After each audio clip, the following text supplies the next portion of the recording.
All right, I wasn't gonna do another video today. Not an unboxing anyhow. I'm looking for my knife to cut this boy open. Found it. So this was supposed to release, I want to say August 31st or September 1st. Lady Stirling's Wicked Garden Oracle deck. I want to make sure I have the guy's name right. The creator, Matthew Hughes. I want to hate this and like rehome it, but I don't think I'm going to. Strange occurrences plagued the Stirling family for generations until Muriel, I need my glasses. Stirling discovered the rich and storied past of our family's estate. Okay, so this gets deep because before even purchasing this, I know that a lot of the cards were like apothecary, like deadly apothecary kind of, or like poisonous flowers, to put it more simply. Looking for my glasses, don't see them around. Let me put this up to my face quick. So I was like a story behind it. She discovers a mystical wicked garden that her family swore to protect, but the sins of her great-grandfather threaten the garden's inhabitants. Oh my God. I can't like keep too many more decks, and I'm like, you asked for this. I don't want to like scratch up the box, so I'm trying to be careful. Okay. So is this magnetic? Okay. Not mad at that. So it's this shiny box. I just don't care about boxes too much, like unless they're a side magnetic box. More than likely not going to use them, especially big boxes, but aesthetically gorgeous. This is usually a Llewellyn that has these big old boxes. Okay, so this feels like a journal. Some of my favorite guidebooks are by Kim Kranz because they have that feel. And they're easier to flip through because of that. But this has like extra texture added to it. It has this varnish here, and I don't know what else. I don't even know what to call, like faux leather almost with a varnish. I mean, that's really cool. Be gentle on it. So there's like it tells you about the Stirling estate. I'm not going to read this. I'm assuming these are the cards here now. Maybe not. So that one said the storm. Let me go back and make sure that was on camera. I thought this was a card, but I think not now. Looks like there's a letter here. So there's like a whole like kind of, oh yeah, maybe these are the cards. My apologies. The storm, and we'll see when we flip through the deck. This reads like a book. This kind of gives me like, I don't know why the game Clue comes to mind. I mean, this is a very, very cool book. This is a very original concept as well. The only other oracle I know that has like had originality like this for me before, shoot, I want to say it was Forest of Enchantment Oracle. Broke the mold as far as it didn't have the backstory, but it had cards that almost played like a game. I have a video for it if you want to check it out. I don't know what this is. I'm afraid to. Okay, so there's a second book. Okay, hold up. So this book must be the backstory. Hold on. Oop. Okay, so the director is Matt Hughes. I probably should have said this before. A lot of people know of the ethereal versions or oh my God, today I can't talk. Ethereal Visions Tarot. And that's the creator. So, okay, so this one, because he did illustrate and decorate this. Hope Hughes, which I think might be their wife, wrote this book. How to use this journal to navigate the wicked garden effectively and in harmony with nature. You must learn to control your impulses after you discover the secrets of the garden. Okay. So I'm guessing you go to this book first. And his wife wrote this one as well. Or I'm sorry, I'll say just Hope. I think it's his wife, but I'm not entirely positive. Get to know the deck, journaling prompts. Okay. Wait, is that like, that has to be just a recommendation, yeah? Yeah. I don't know what I'm thinking. So here's the garden journal. Sorry, which one of them has the card meanings? I was thinking this one. Hold on. So now, this is like the most unorganized, confused intro I've ever made. I'm assuming these are the cards. I'm so sorry. I do wish I looked up now how many cards were in this. Yeah, these have to be it. Okay. So the first book, backstory. This one has, you know, the reversed, upright, and journal prompts and other things, and spreads. Okay. Oh my goodness. This does not feel like the typical 44 cards that we normally see in an oracle deck. Or 44 plus, I should say. 44, like, I believe it's for production costs. That's why a lot of decks are 44. All right, right off the bat, says this feels like a linen cardstock. I actually think this might be, yeah, this is standard tarot size right here. Let's line them up. So slightly taller, but slightly thinner. I might be able to like shuffle well with that. So the back feels and looks like a linen. Let me see if I can, with those, with that texture and lines there. But just like Ethereal Visions, it has that varnish for that extra pop. Yeah, I'll keep this up here so it keeps it closer. Here are our cards.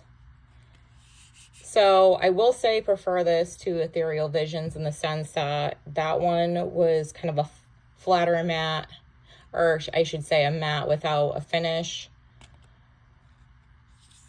It did have the beautiful varnishing there, but this, let me try to get it again.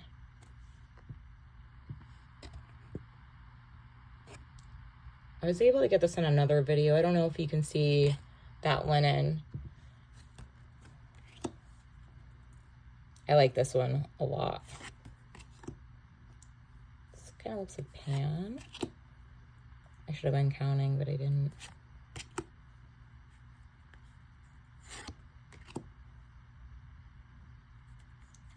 This one, I don't know. Aesthetically, I'm very drawn to it. Oh, ho, ho, ho. Even more this one.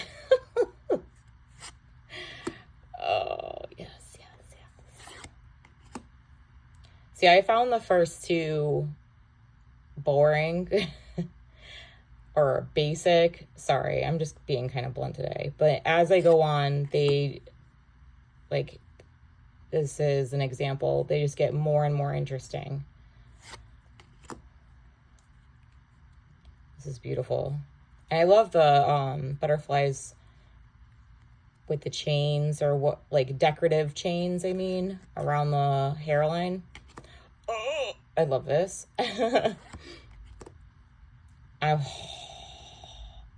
See, when I was pulling the first couple, I was like, I do not vibe with this at all. Oh my God. I changed my mind. I do, you know what, let's read on her. Now, because these don't have numbers, I don't know how, we're looking up English U, is that, I don't know if that's how you say it.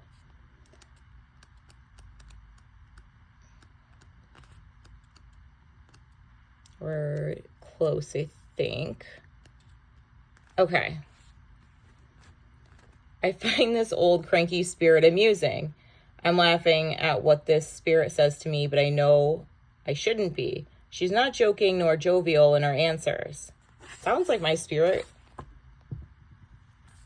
Sorry if there was a pause or what have you there. Somebody was trying to call me. This reminds me of my spirit guide. I shouldn't be laughing, but I do.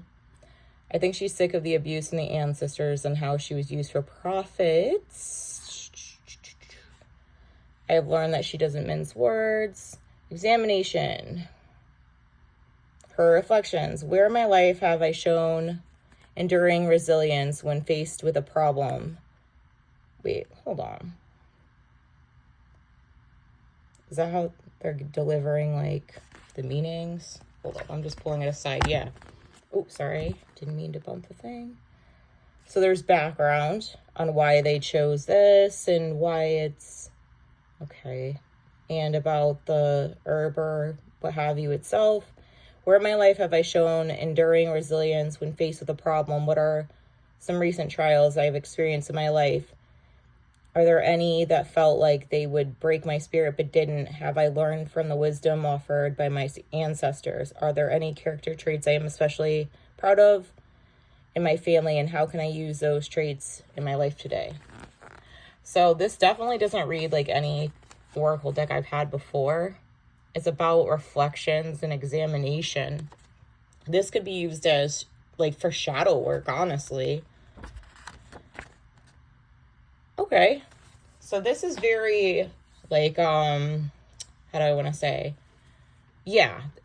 I mean, the only way I can think to put it is shadow work, to be honest, because it feels that, I mean, you wouldn't have to use a journal with this deck. You could just ask yourself those things in the moment, of course. But if you're the type of person that likes to journal, you would, and you like the aesthetics and whatnot, absolutely recommend this. I don't love journaling, but I go through periods of time where I do. I'm trying to be better at it.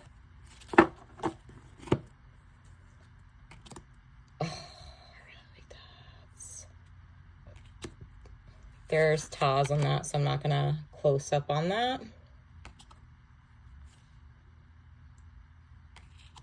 It's just the family cards that were like basic or what, whatever you want to. I don't know if that was a nice way to put it, but the rest of these aesthetically are really, really awesome. Yeah, so these don't really give you an outright meaning. It's all about reflection and asking. I mean, in a sense, it feels like a very, and I can say this because I'm a Libra, like a Libran deck, like, instead of just saying outright what the bad news might be, it's like, well, have you done this lately? Trying to soften that blow, but, I mean, how I would use this, shadow work. If you don't like spiders, there is one in here.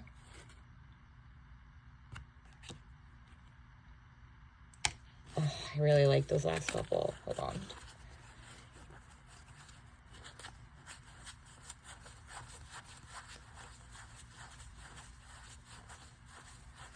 So I'm at 20. There's probably at least 35 cards. I'm not going to sit here and make you wait for me to count all that. Listen, I should have opened this. I had a feeling it was a key. I must have looked at a picture or what have you last night. I need to stop saying what have you so much, but whatever. I mean, okay. This is a unboxing in first impressions. And for me to give a full opinion, a full review on it, I would have to go through these books. So what I will do that, and I will give my opinion. It looks like this is the back. Well, yeah, this is the background. It's not too long either. Well, I mean, for a deck, yeah, but typically speaking, if you're a reader, absolutely not. This one's called a journal. Is this one called a journal too? Concept story. I mean, it's very, very unique. I have never heard of a deck like this at all. If you have, let me know so I can check it out.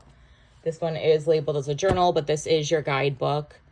I don't know what to rate it, like, because I have to do so much research here, but so take this with a grain of salt, but I would say at least 4 out of 5 because of the cards. They're gorgeous. That's my favorite finish.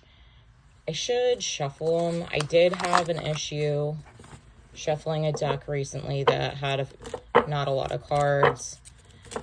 It shuffles well, but again, I mean, this shuffles easier than the one I had with about the same amount of cards.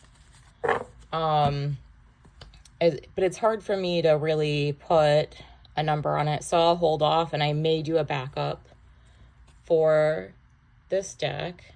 You know, the backs. That's at least 350 card stock. I mean, US games, this isn't like their usual stuff. I will say that. And this isn't not your typical Oracle. I can absolutely say that. So in that regard, 5 out of 5. Absolutely. I wish there were some more cards. But that's my only complaint. And the fact that you have to go through these, because I have ADHD, like an MF. So overall, I would say for those reasons, first impressions, 4 out of 5. I'll probably come back with an update. And if you could like, comment, and or subscribe, it helps people find me, and I'll love you forever. Have a great night.